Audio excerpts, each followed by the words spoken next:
Oh my goodness guys, Demon Slayer Kimetsu no Yaiba Season 2 Episode 10 was sensational. This was such a fantastic episode. You guys already know how much I enjoyed Episode 6 of this season. I felt as though that was the best episode of the entire series, but no, Episode 10 takes the cake easily. This episode had it all, everything you could have ever wanted, everything that we cherish from this series was present and was done up to a 10. Truly a 10 out of 10 episode 10 that did everything right and then did everything better. So to pick up from the crazy cliffhanger of the previous episode, we have this one where Tanjiro, after being saved by Zenitsu, falls unconscious. And while unconscious, he has a dream. He has a memory-induced dream where his sister Nezuko gets on him for always apologizing. Tanjiro is a very apologetic person, and at that is always looking for someone to blame for the bad. Demon Slayer is a series chock full to the brim with symbolism and messaging, and it absolutely does it better than most others out there. Nezuko certainly acknowledges the bad, but also firmly believes that it is very important for you to push forward for your own future, to find your own happiness and decide where your happiness comes from. Whether your past is bad, whether times are hard, at the end of the day, it is up to you to push forward and decide your future. And as she says all this, her hair comes undone and we get to see her transform into her demon visage, and it is very jarring to see a demon Nezuko speak, but here we are. And these words truly resonate with me. As I've said in a previous episode breakdown, I have had some really painful stuff happen in my personal life as of late, but even still, I'm here, I'm fighting, I'm doing more than I ever have, and that's because I care about the future that much. And hopefully you guys can find some strength in this and with this story and such. But oh man, the world that Tanjiro awoke to was like hell on earth. The entertainment district is no more. It has been engulfed in flames and is in ruins. And actually in the manga, there weren't any flames, there was no fire. But here in the anime, it definitely makes things come together and look even more crazy. Now, where exactly did all this fire come from? Well, I'd expect that to be the result of Tengen's explosives or the knocking over of lanterns and such. At the very least, it makes sense that there would be these flames and that at this point, considering the time that has elapsed, the time that has passed, they would spread. So already off to a great start, the terrain looks incredible. And you know Studio Ufotable was in their bag as they absolutely made sure to show off this terrain, show us several shots of how crazy things are looking. And we also got something that was not in the manga. We got to see Tanjiro look to Nezuko and thank her, what doubly served as a reminder of her placement here.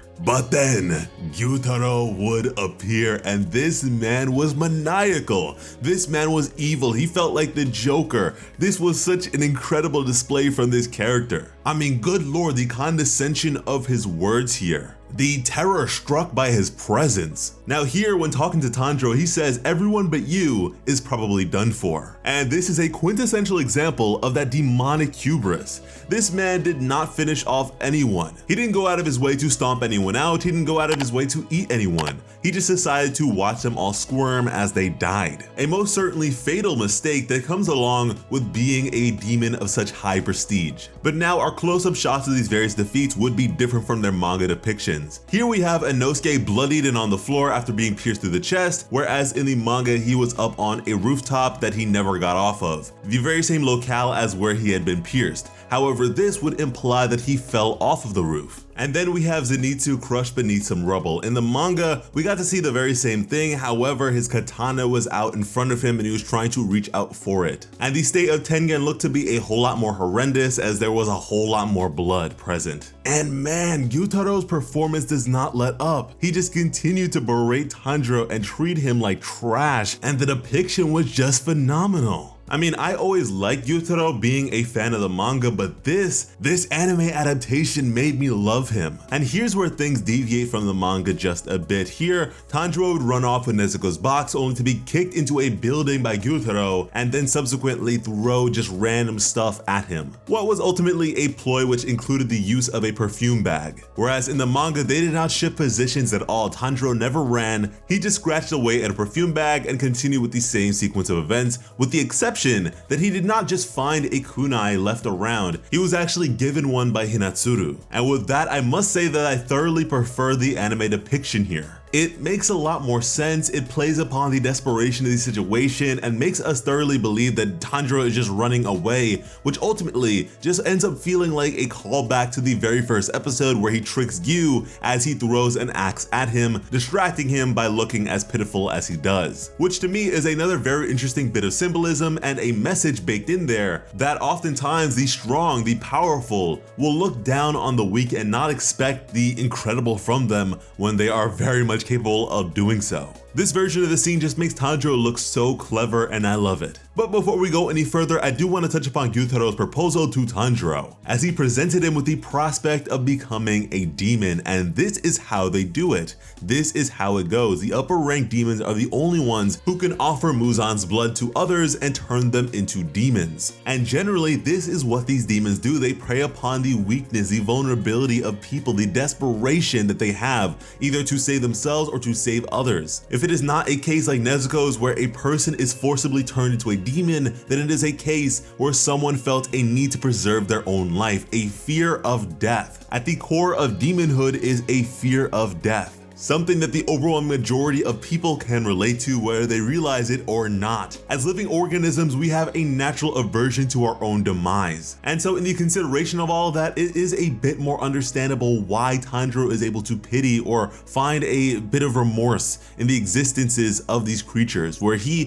feels a sadness on their behalf that other demon slayers do not possess at all. Which is of course only strengthened by his possession of a demonic sister. But anyways, with Gyutaro having been pierced by this wisteria kunai, on account of his now human-like condition, Tanjiro's infamous headbutt was actually able to ground the fiend momentarily, which Tanjiro followed up by placing his blade on the neck of Gyutaro directly. And in the manga, this was just a very heavy sword swing. It didn't have any elemental affinity or breathing style associated with it that we could outright see. In the anime, however, Tanjiro opts to use his Hinokami Kagura in this instance, flame breathing. And as we know, this form is very taxing on his body, which to me just further exemplifies the desperation of this character. He needs power right here and right now. He doesn't care what it is going to do to him. He doesn't care how adversary the effects may be in the aftermath. He has to do this. Water breathing simply would not be enough in terms of the caliber to which he is able to deliver it. And speaking of deliverance, I will say it until the end of days. Demon Slayer Kimetsu no Yaiba has the greatest anime adaptation in the history of anime, as yet again we have another worthwhile change. In the manga, as Tanjiro pinned Gyutaro down, Daki cried out just like she did in the anime, but with the exception that in the manga she calls him by his name as opposed to calling him brother. And this emphasis on their connection as siblings is therefore better able to be capitalized upon by the anime by having Nezuko do the very same just before. Really and truly, it is the little things that make the difference, and when there are so many little things improved upon, eventually the whole thing is suddenly in a league of its own. The pressure and suspense to be found with the cutting of Gyutaro's neck is also really pressing and dynamic here. And speaking of, just as Daki aimed to come to her brother's aid, the studio's favorite character Zenitsu would make his grand appearance. And how cool is this? Just when Daki felt as though she had this guy figured out, considering he only knows and uses the first form of thunder breathing. But this time his thunderclap and flash would be taken to godlike speeds. That sleepy time nose bubble is gone. Zenitsu is about that action now, and he looks really cool doing it, despite the fact that he was struggling to finish her off. He was pushing his legs to their utmost limitations, as he was only able to do this twice. The first time he had done so to remove himself from the rubble, and the second time he is again struggling to take her out. But regardless, this effort is really impressive as Daki's neck does begin to tear, which just goes to show that the effort of Zenitsu here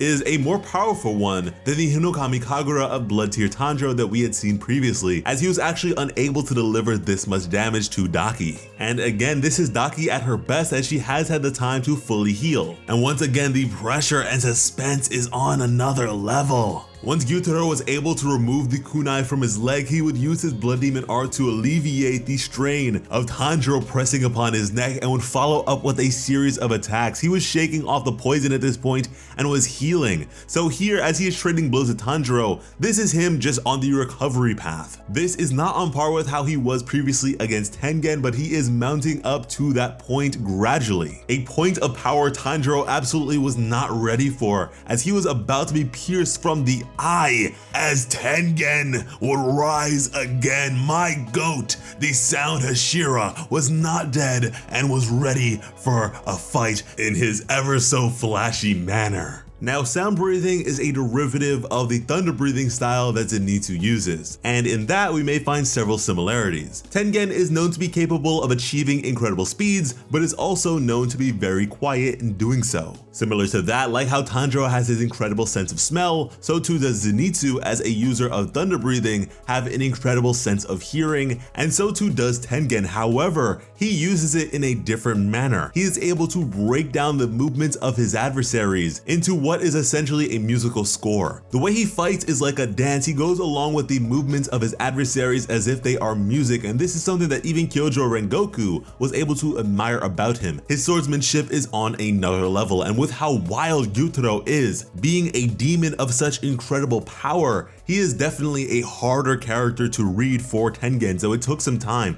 It took him up until now to really get a hold of the sound of his movements. In the manga, there was a more in-depth explanation, however, this was from a narrative perspective as opposed to Gyutaro recognizing what Tengen meant by saying the word score. Now, personally, I enjoy deeper explanations when it comes to these sorts of things. However, when it comes to flowing in the midst of this combat, it makes a whole lot more sense how the anime decided to do it, with Gyutaro recognizing this. And from there, the back and forth between these two characters was unreal. They were really going at it, and I loved every single moment of it. Honestly, this episode looks better than the Mugen Train movie. This entire episode is just a beautiful marvel of animation. Every spectacle possible was done here, and it was just I can't even fathom the words necessary to explain how good this was. You just had to see it for yourself. But despite Tengen's understanding of Gyutaro's movements now, there was a difficulty in being able to face him, as again, he did have a severed arm. This is something that he is not used to. He only has one arm available to him. Not only that, but he also does have that poison circulating through his system. He was able to stop it momentarily on account of temporarily ceasing the beating of his own heart,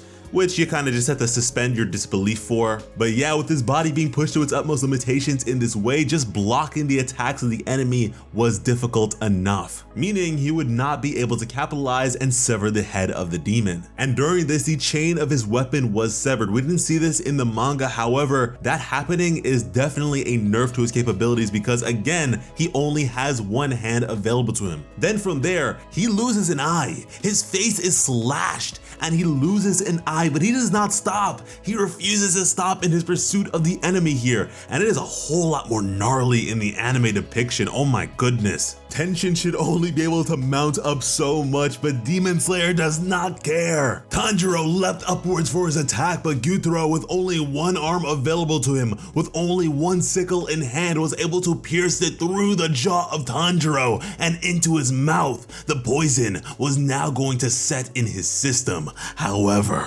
Tanjiro was not done. He refused to stop just as Tengen had and would continue. With what little strength he had remaining, he raised his sword high and then slashed it into the neck of Gyutaro. When it wasn't enough, he summoned more, and when that wasn't enough, he summoned more until a change would erupt in Tanjiro. The very wretched scar that Gyutaro once admired would now shift and change. And along with it, a fiery visage would be found in his hair, as well as he carved into the neck of Gyutaro. Much to the demon's surprise, the wellspring of power Tanjiro was now able to summon was different. It was of a different caliber and was very reminiscent in that legendary swordsman that was capable of striking fear into Kibutsuji Muzan himself. Now, something that was not present in the anime adaptation here was the fact that Gyutaro was not able to pull his sickle out of Tanjiro's jaw.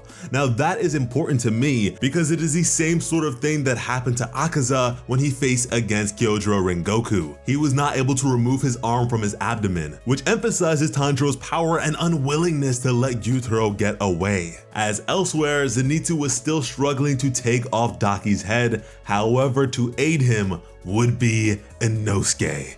Inosuke, who was bloodied like crazy. However, he did not suffer a direct hit to the heart, as he is able to contort his body and even shift the position of his internal organs. Again, suspend your disbelief. Not only that, but he grew up in the mountains, so poison isn't so effective against him. And admittedly, I do find that last part to be a bit more shaky, considering Tengen himself was struggling against his poison despite his shinobi background, and shinobis back in the day had to purposefully ingest poisons into their system in an effort to build that resistance, build that tolerance, and also to have their blood be toxic. But who cares? This is cool. These three would go all out and continue to use every ounce of strength they had remaining to finally do it.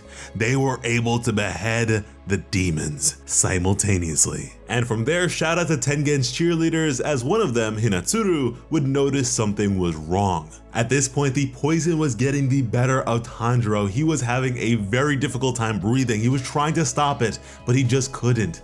And as that happened, Tengen would cry out to him to move. He would tell him that the battle wasn't over just yet, but Tanjiro could not hear him. His hearing was gone. As just then, from the severed body of Gyutaro would erupt his final gambit blood demon art that would destroy everything. We had a cliffhanger last episode, and we got a cliffhanger this episode, and this one had me just like shouting at my screen. I couldn't believe it. How they ended up doing this, how they decided to go about this was just insane. Having this be the credit roll is just insane. Like I said, this is the very best episode of Demon Slayer. Nothing else comes close. This one had everything you could have asked for and delivered on a different level for each and everything. I mean, even the extra at the end was very insightful. I don't even believe that we got this information in the manga from any extra pages, if I remember correctly, but here we get to see and learn that Tanjiro inherited his rock-hard head from his mother. That apparently when he and Nezuko were little, she repelled a boar with her forehead alone. Pretty impressive stuff. I really hope you guys enjoyed this episode and our subsequent coverage of it. If you did, be sure to subscribe to Plot Armor with notifications on, because when it comes to bringing you some of the best Demon Slayer content on the platform, Plot Armor has you covered. And to prepare for some of the best Western comic content out there, be sure to check our new channel, Plot Armor Comics, out as well. As always, I'm Slice of Otaku. Thank you all so much for watching, and have an awesome day. I love you.